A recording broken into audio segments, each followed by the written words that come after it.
காவியா என்ன பண்ணிட்டு இருக்கிற? போய் டீ வச்சுட்டு வரையா? டீயா? நானா?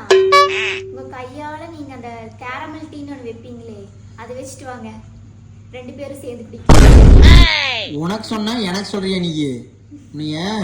சரி இரு வச்சுட்டு வர. என்னடி சித்திரமே இங்க நீ பத்திரமே, சொல்லிடி கட்டளை எத்தனை நான் செய்வேனே. அன்புல பெட்டகமே, தங்குற கட்டடமே, ரத்தமே முத்தமே, சாமியே கொட்டுன